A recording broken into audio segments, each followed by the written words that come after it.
Well, John, thank you very much, and good afternoon, everyone. It's a pleasure to be with you. I'm looking forward very much to seeing two people I respect, the former minister of Greece, Minister Dandias, the former minister of Cyprus, Mr. Christodoulidis, and it's a pleasure to be with all of you. I'm going to be very brief because I really want to hear from them.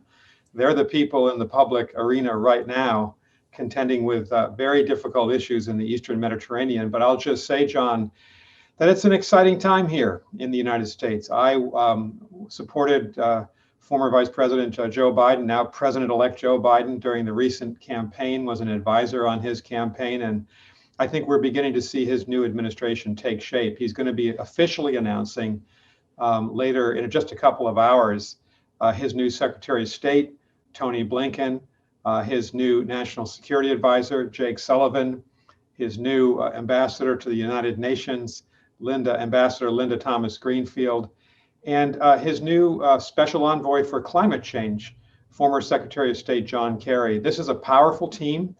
It's a team of serious people. They're very experienced. They have a sophisticated view of the world.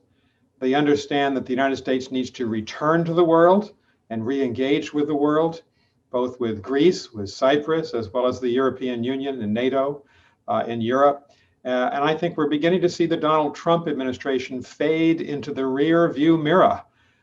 President Trump's attempts to contest the election have been widely dismissed by the courts.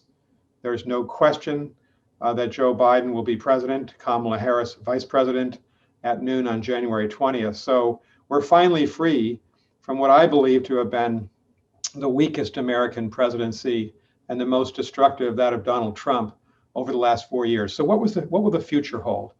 I think the future is very clear for President-elect Joe Biden. He wants the United States to return to the Paris climate change talks. That's the appointment of John Kerry.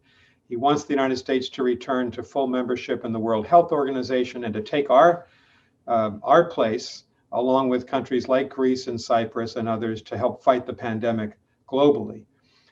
We in the United States prioritize our alliances. That means we very much value NATO. President-elect Biden has a long track record of support for NATO, and that will continue, as well as support for the European Union and our strategic partnership with the European Union. It also means, of course, that the United States is going to be active in the Indo-Pacific. I think the most challenging issue we're going to face, apart from climate change in the next decade, will be our very complicated relationship with China.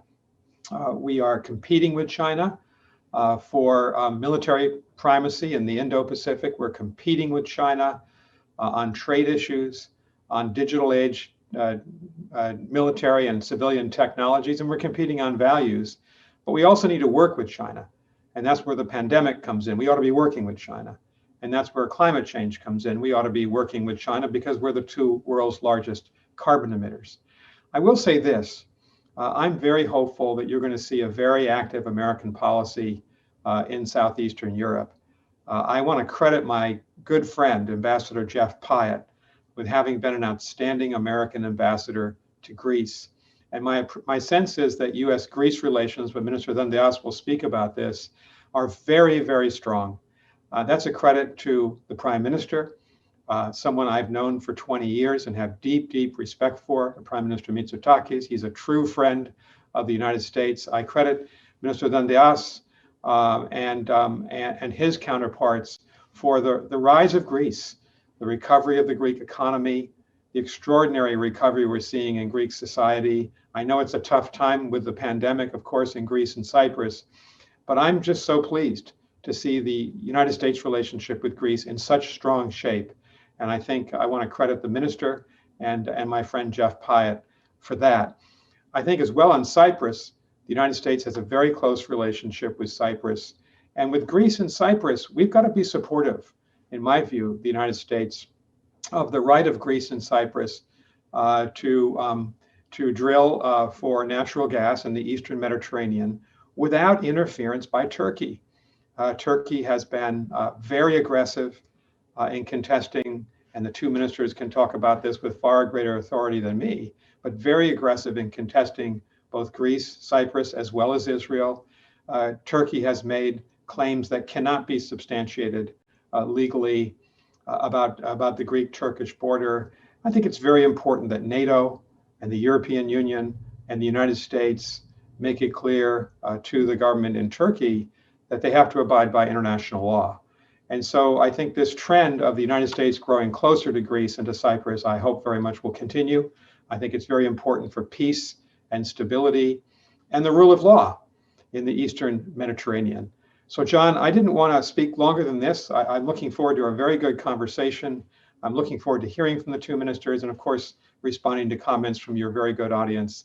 And thank you very much to the Economist Conference. It's always a pleasure to be with you and to be with so many friends from Greece in the process. Thank you so much.